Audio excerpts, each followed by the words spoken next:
Praise the Lord, praise any Lord that you believe in.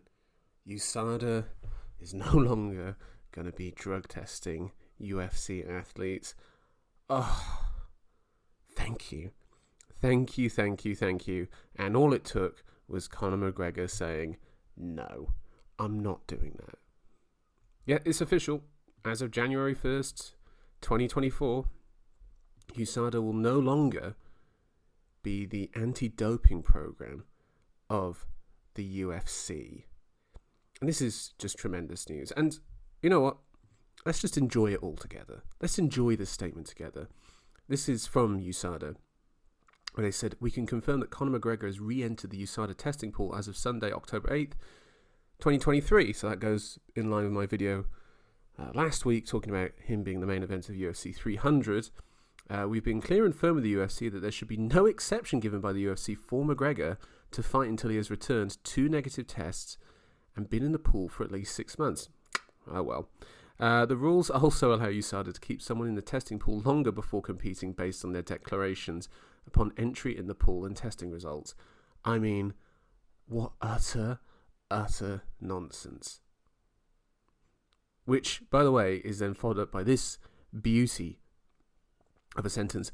Unfortunately, we do not currently know whether the UFC will ultimately honour the 6-month or longer requirement because, as of January 1st, 2024, USADA will no longer be involved with the UFC anti-doping program. So here's the thing. That first paragraph I read out about being him back in there was pointless.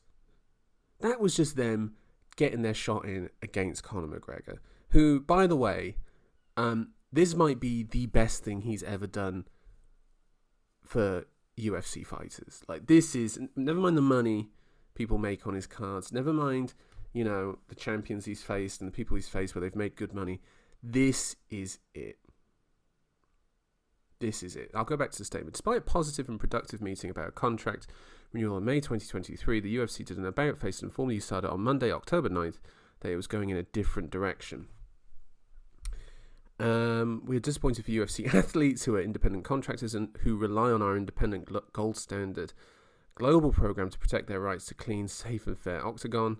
The UFC's more move imperils the immense progress made within the sport under USADA's leadership.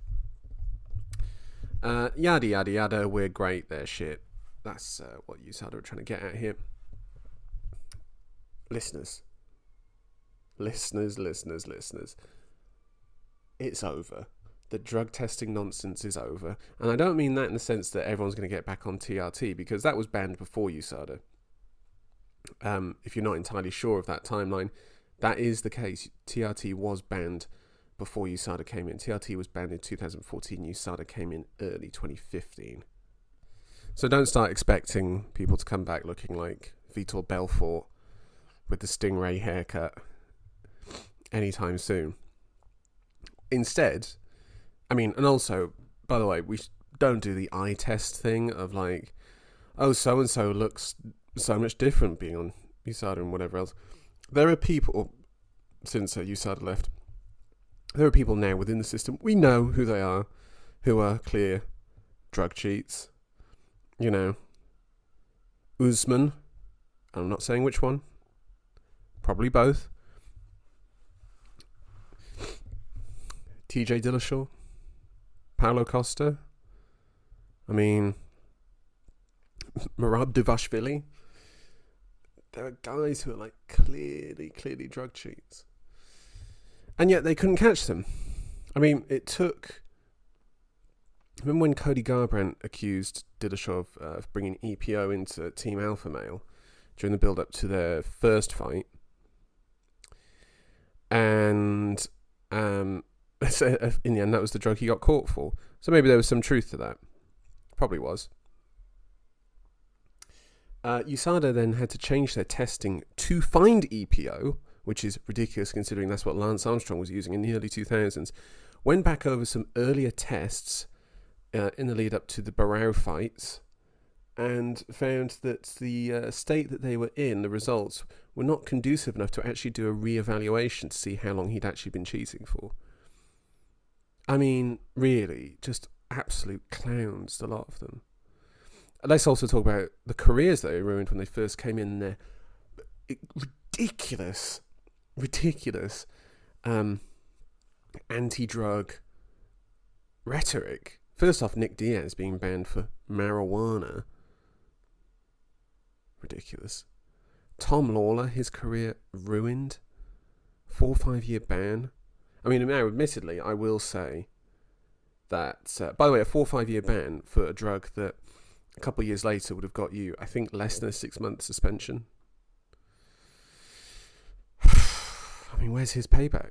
I mean, Tom Lawler is a fantastic pro wrestler now in New Japan Pro Wrestling, so I'm okay with it to a certain extent.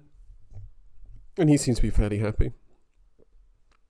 But obviously, you don't want to be making moves like that forced upon you unless it's your choice to do it.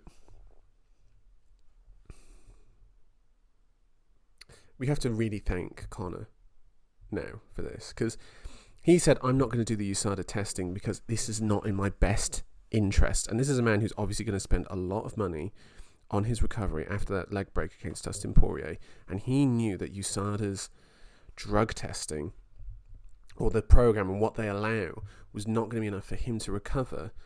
Not so much that he can compete, but he said it so that he could have a life after fighting, so that he can actually spend time with his kids and grandkids. He knew that. They know that.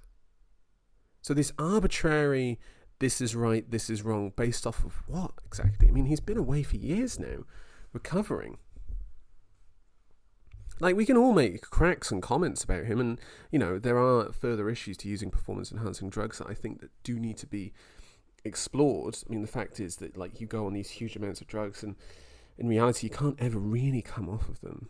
Like, you hear about these guys that, like, got heavy into whatever tren early in their life, even in their mid-20s, early 30s, and they're like, yeah, I have to be on testosterone for the rest of my life now because I've messed up my body that much.